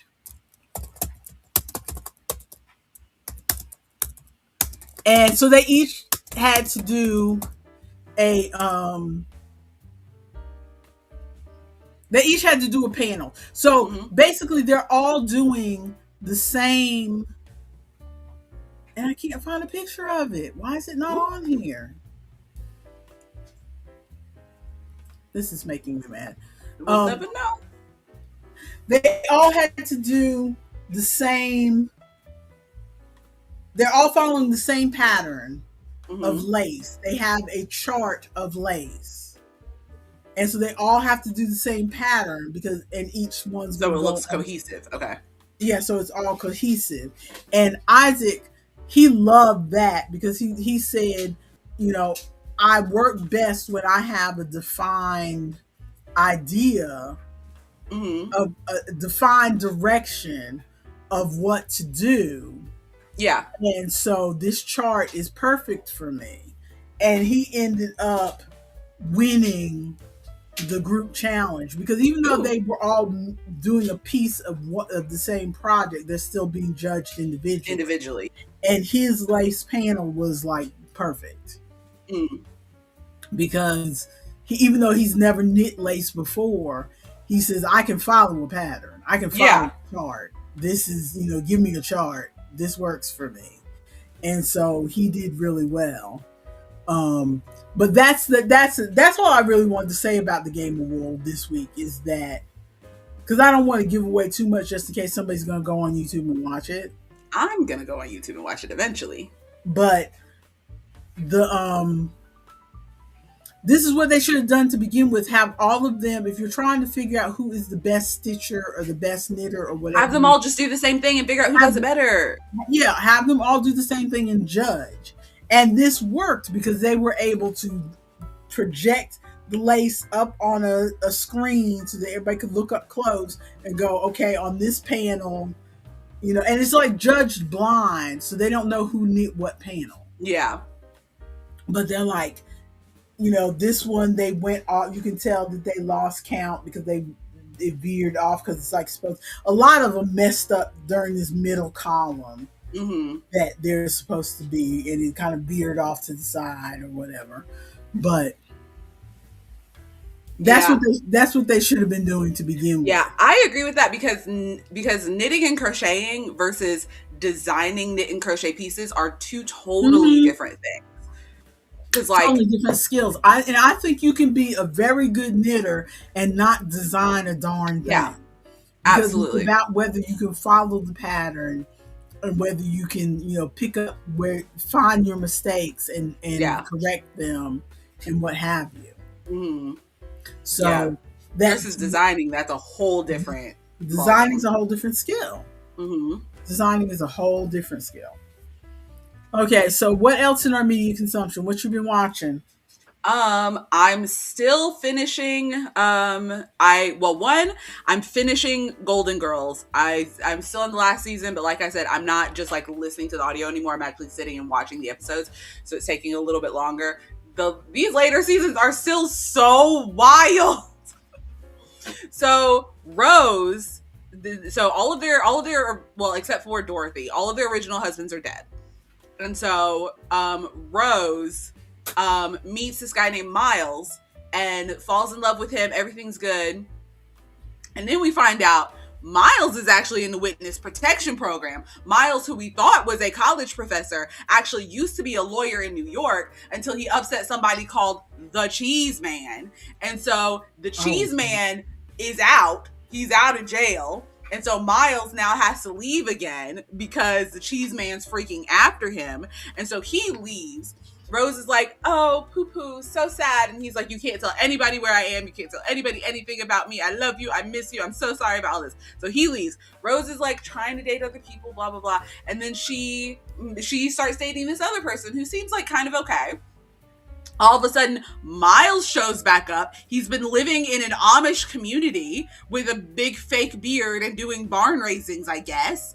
oh And he's Lord. like, I know I shouldn't be here, but I just had to come back and see you and blah, blah, blah. And she's like, oh, well, I miss you and blah, blah, blah, but I'm talking to this other person and I'm trying to figure it out. Turns out that the person that Rose was dating at the time was the Cheese Man. Oh Lord. Yes. And so Miles is there at the house because he, like, for some reason had to stay at the house. So Miles stayed at the house. He walks out and she's like, oh, Miles, this is my new boyfriend, but I'm trying to tell him that there's something in between us and blah, blah, blah. And you guys don't need to fight over me. And the Cheese Man pulls out a gun and Miles is like, no, we're not fighting over you, sweetheart. That's the Cheese Man. And so the Cheese Man is like holding out his gun, and then the neighbor shows up because that whole episode, Sophia had lost her glasses, and so the neighbor shows up and is like, "Look, I found your glasses." And she's like, "It was the dog. The dog took it." And they're like, oh, this is our neighbor, a cop, so you can't do anything. And she's like, actually, I don't have a gun, so we have to figure out what's going on because I don't have anything to protect us. Turns out, surprise, she had a gun. And Sophia's like, or not Sophia, Rose is like, you lied? And the neighbor's like, I lied to a bad guy. It's okay to lie to bad guys. Rose is like, oh, okay, gotcha. And Sophia's like, is that the Cheese Man? So she would have recognized the Cheese Man this whole time had she not lost her glasses. Ridiculous. So there's that whole like story arc that was going on. And then just more ridiculous things with Blanche. Blanche is trying to join this like women of Southern comfort, Southern, and I don't remember, something vaguely Confederate, I think, from the early 80s. And she's like, yes, we have to like figure out our lineage and then go present our lineage at this thing. And then they tell us if we can join the group or not. And she's looking through her lineage and turns out that her like great great granny was a Yank. And so she's like, a Yankee, no. And then Dorothy's like, oh my goodness, it gets better. And what? Her name was Feldstein. She was Jewish. She's like, ah. And so she goes to the meeting. So this is like her just finding out that her lineage isn't what she thought, I guess. But she goes to the meeting and she's like, but being Southern is about embracing everybody, and we're all Americans, aren't we? Will you let me in the group? And everybody in the room is like, no. And she's like, fine. And then goes to walk out the door and has one last finger of like, please. And they're like, no. So she leaves. So there's that thing. And then just Dorothy and Stan still, again, he is trying to, even though he ruined their wedding, because I remember I explained that on the stream, they were going to get married, and then he's like, well, my lawyer says prenup, and Dorothy's like, get the hell out of my face. And so they don't get married, and then Stan comes back and it's like, oh, I bought you this thing, and let's do this. And Stan's uncle passes away and leaves Stan and Dorothy jointly in his will an apartment building. So now they own an apartment building together for some reason. I don't know. That's still kind of sorting itself out. And then this show has so many flashback episodes. I have never, because I've watched all of Living Single, I've watched all of Full House. I like sitcoms. This show has so many flashback episodes. Yeah, and I mean, I haven't watched it since it originally aired, because I never watched it in reruns or anything. It was one of those things where I watched it as it came on each Friday night or whatever. And, if I missed the episode, I missed the episode or whatever. It wasn't appointment TV for me. But my memories of it, I thought it was just like a classic sitcom, as in whatever storyline began and ended with that episode, and then we move on to something else. It kind of does, but in the later seasons, they get bigger arching storylines, because there's only so many times that Blanche is trying to sleep with a man. Oh no, she thinks he's going to find out how old she is, and they've got to do some antics. Or Rose thinks that she's doing a thing, but oh no, she's silly and from St. Olaf, I guess. There's only so many times they can do the same storyline, so they get bigger and bigger, which is why this last season is kind of crazy. Which I think kind of happens with most sitcoms, because I'm thinking the last sitcom I really actively watched was Big Bang Theory. And I was thinking about, I keep getting clips of Big Bang Theory on YouTube, and I'm thinking about watching it, because I never watched it all the way through. And I didn't watch, I think I skipped the whole last season, because by then I wasn't really interested. But yeah, it was, Big Bang Theory in the beginning was very much, one-liner. And then by the time you got into the last seasons, it was more overarching of, is this romance going to work out? Is that romance going to work out? Some of these sitcoms get crazy towards the end, though, because the last 2 episodes of Full House, Michelle, the younger daughter played by the Olsen twins, falls off a horse and gets amnesia and doesn't remember her family. That is the last 2 episodes of Full House. In Sabrina the Teenage Witch, she is trying to decide, she was going to go get married to this man that she was in love with, and then Harvey shows up. Harvey, her on again, off again from the first however many seasons, shows up, and she rides off with him on a motorcycle to the moon or something. The last seasons of sitcoms get wild. Well, I mean, that's where the expression "jump the shark" comes from. Yeah. They are I think sitcoms now are stopping mid-jump. They're all about to jump and they're stopping right there. They're like, nope, no more. We can't think of anything else. This is all done. But so in this one, they had yet another flashback episode. But this flashback episode was spurred on because Sophia, the way that Sophia comes to the house in the very first episode is she is at she's at a nursing home called Shady Pines, and then Shady Pines burns down, so she moves in with Dorothy, and then Dorothy just never sends her to another nursing home. They all stay in the house together. And in this flashback episode, a police officer shows up and says, we have reason to believe that the burning down of Shady Pines was actually arson and might be connected with you, Sophia. Your friend who was with you at Shady Pines made a deathbed confession that you guys were using a hot plate and it caught on fire and burnt the building down.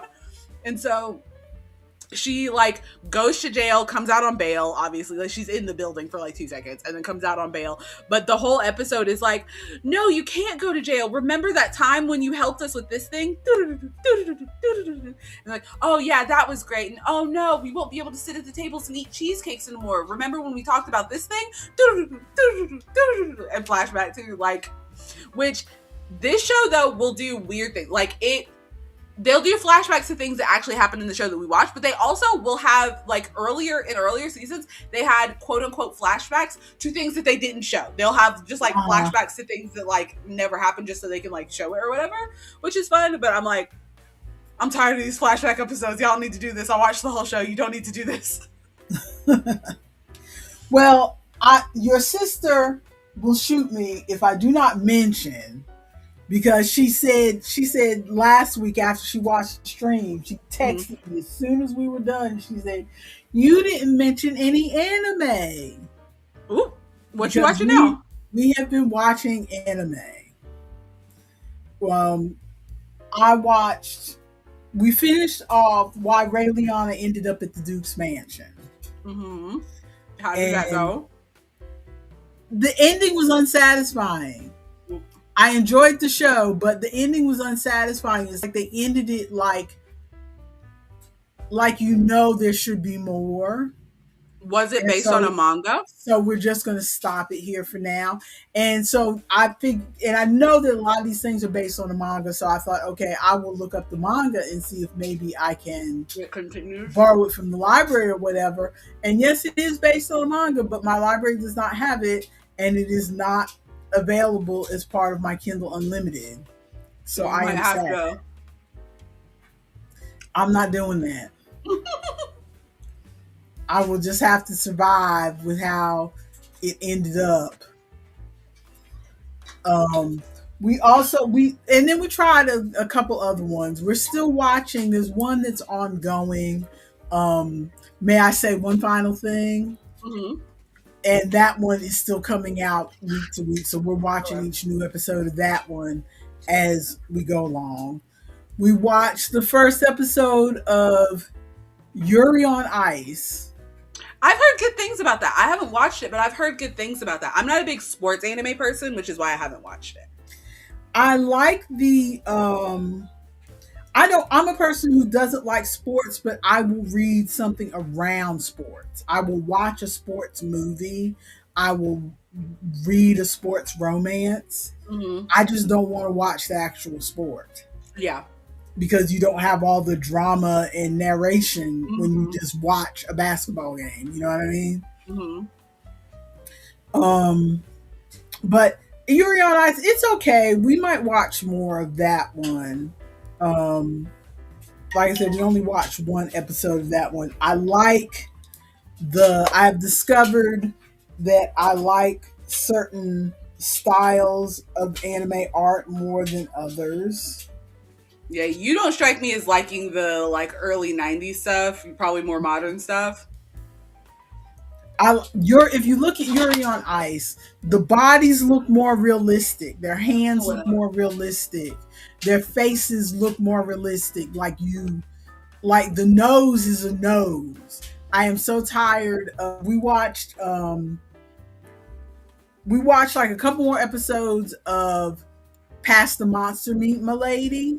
And like I thought I was gonna like that one, but the further we got into it, the more goofy it got, and the more annoyed I was by the fact that even though they're supposed to be roughly the same age, the men are always drawn as buff, whatever, and the girls are always giggling, silly, stupid, but humongous boobs that would make you tip over. Yeah. And the pointy chins and the noses that are just a triangle. Like a shadow. Just a point. I hate that. Yuri on Ice, at least you have a nose that looks like a nose. Mm-hmm. You have hands that look like hands. So you would probably hate. Oh, what is that? What is that anime called?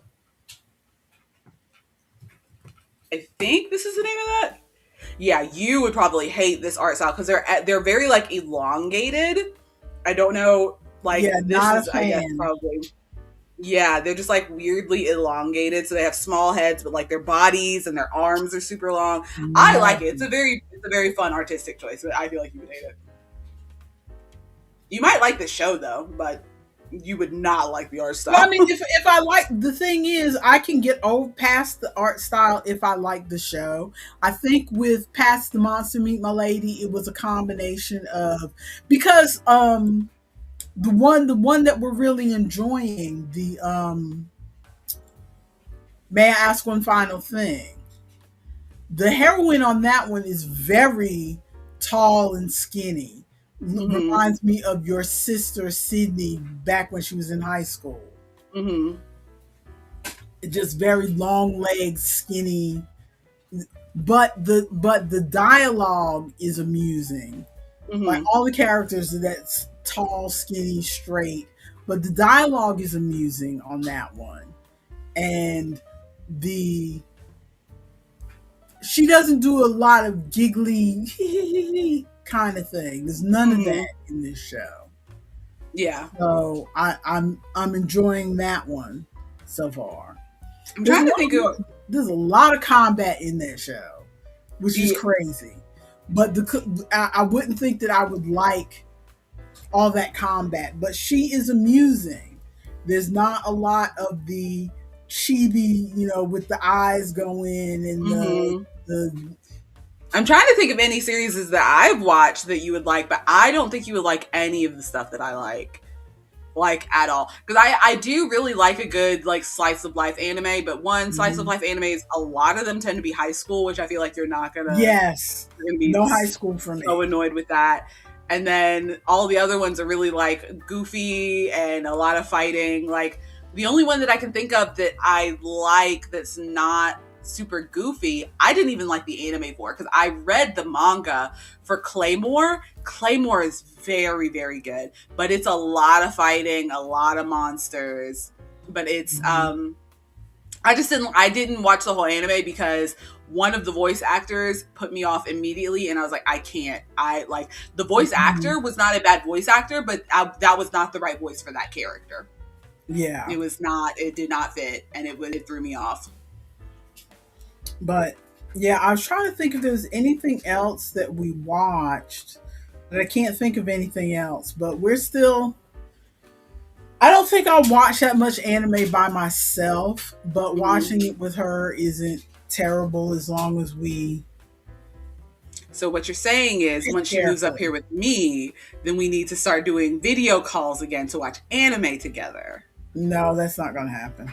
Also, we never finished watching that one show with the little Asian kids that were walking themselves on chores. Yeah. You remember the one? Yeah, I remember. What was that show? I need more of that show. I can't remember what it was called. But I was going through my Netflix queue, and it was there on my Netflix queue. So, yeah. Oh, Chloe said, did you ever talk about Apothecary Diaries? We did talk about Apothecary Diaries. You talked about it a bit. Did you finish that one? Yes, we did finish that one. I don't know if they are. What did Chloe say? I see no comments. Oh, there's a comment now. But yeah, we see. I enjoyed Apothecary Diaries a lot because it wasn't overly cutesy. It wasn't overly cutesy, so I enjoyed that one a lot. We also, what did we watch? Last night we watched Four Girls on the Town, which was very predictable. It was 1950s, 1957. Very predictable, but mildly enjoyable. What else did we watch? Oh, we watched A Chorus Line on Monday. I have not seen it. In our musicals. I feel like I probably know some songs from that, but I haven't You probably know it. all the songs. That's what I was telling Chloe. I said, this is a musical I like because I know all the songs. And all the songs, except for maybe one or two, are like really singable to me. And that's what I like when I watch a musical these days. I like going back to the musicals that I've watched before and so that I can sing along with the songs and stuff. Ooh, I hope I get it. I do know that song because that was popular on TikTok for a little while. Yeah. So, yeah, we enjoyed that. Oh, I am still watching or the season finished for Reliving Single, the podcast with Eric Alexander and Kim Coles. Rewatching Living Single. they finished season 1, and they brought, I believe, through that season they brought the whole cast on, because they had 2 episodes with, I can't remember the actual actors' names. They had 2 episodes with the actor that played Overton, which I didn't realize that he had a drunk driving accident. Did you know about that? No, Yeah, it was something that happened when he was younger. They talked about it on the podcast about how, because he has like a kid and everything now, but it was when he was on some show or something, and back in Hollywood, I mean, it still goes on in Hollywood, but everybody's like drugs and alcohol and everything. And his buddy, he had been like drinking, and his buddy had like called him and said, "Yo, our man's got the stuff," and so he was going to go pick up the drugs, and and then he got into an accident, but he was able, like, he like obviously survived and made it out of the accident and everything. But he was talking about how that was like an eye opener for him, of how like people are counting on him and waiting on him, and he like all that stuff, which was very interesting because I didn't know about that. And then they brought Kyle Barker's actor on, which I didn't realize that he also was one of the main voice actors in God of War, the video game. I did not know that whatsoever. So that's crazy. And then in one of the later episodes, they were finally able to get Queen Latifah on. That was a good episode. If you don't watch any of the episodes, which I recommend going to watch the whole podcast season because it's very nice. But if you don't watch any of the episodes, the Queen Latifah episode was very, very good. It was very fun. It was very like nice hearing a lot of that. I've seen like a couple shorts, YouTube shorts from that episode. I'll be honest, I have no interest. No? I have no interest, even though I watched the entire show. Again, that's another show that I watched as it aired. Your father and I watched it week to week. I've never gone back to watch it in reruns. I don't have any interest. Well, and I don't, there's a lot of these recap podcasts out there right now. And I've never had any interest in any of them, where everybody's going back and going, it just strikes me as not necessarily a cash grab, but like, it feels like all these actors have finally discovered, podcasting is a thing. I bet there's people who want to hear what it was like when we were on our show 30 years ago. So I see somebody else has done that. Let me make one for my show. But hear me out. I do want to hear what happened on your show 30 years ago. It's like, to me, it's like watching a documentary. Like when people come out with these, like, it's the 50th anniversary of the show, let's do a documentary with the actors. I don't watch any of those either. I'm not interested. Interested. I watched the show. I enjoyed it while it was on. I'm not interested in what happened behind the scenes. I want to know what was going on. Well, since you're not interested in what's happening behind the scenes, one of the funniest things that was told was, so Queen Latifah and Kim Coles were the two like not stars, but the two like featured actors, I guess, on the show. So if you watch the show, you'll see it like every episode will alternate. So it'll say starring Queen Latifah and then Kim Coles and then the rest of them. And then the next episode will say starring Kim Coles and then Queen Latifah and then because they were the same billing. And so they alternated every episode so each of them could get that. But the Ronald is back, and Ronald says, I'm clinging to the screen when they talk about the behind the scenes. So you know how they'll have like quick change rooms for the actors to like go behind the stage, change into the next outfit and go out. Well, Queen Latifah and Kim Cole's change room, there was no partition between. So they just had this one big, like, for some reason they never put a partition in there. So they just had this one big like changing room, and Kim Cole's like put curtains in there and put a rug in there and put like a couch in there, and they'd be in there like titties out, topless, smoking cigarettes, changing and doing stuff. So funny. You should watch it. If you don't watch any of them, just watch the Queen Latifah episode. I don't know. I don't know. I just don't have any interest. Because like part of it is them talking about the behind the scenes stuff, but part of it is just listening to funny people kikiing with each other, which I enjoy. And it's 12:30. I think it's time to go. Is it 12:30? It is 12:30. It is. I have market today. What if I go back to one of these horrible songs that we hated every time? Oh, It's so aggressive. Why it is is it so aggressive? aggressive. It is so aggressive. It's so aggressive. I'm gonna switch back to the other one. I miss the rock music from the other one, Street Yeah. Card. I need to commission somebody to make us some leaving music. Or we could use our Evie Mux AI credits and have them come up with a new song. I ain't paying for AI music. No, we're not paying. We got 20 credits. Every time I come up with a new background, it spends 1 credit. We can maybe, but will it save the credits? And also, I do know people that make music. Well, then get one of your people who make music, since you feel so strongly about it. Let me talk to a person that makes music. We can maybe get an opener music and a closer music. We don't need music that much. It's just us doing a little chat show. Nobody's watching but Ronald and Ari. And Chloe and Robin. And Chloe and Robin. So we got 4 people watching us. Exactly. And those 4 people deserve good music. Yeah, musicians love to work for free. See? I have money. I'm not going to ask somebody to work for free. Cheese and crackers. You don't think better of me? We're shutting down the stream on that. We're out of here. Like, comment, subscribe. Actually, if you made it this far in the comment section, leave a... We need to do something for those slippers. Because I'm still mad about it. Truly still so mad about it. Because why? Why are you giving a copyright strike for a different craft? Is there a slipper emoji?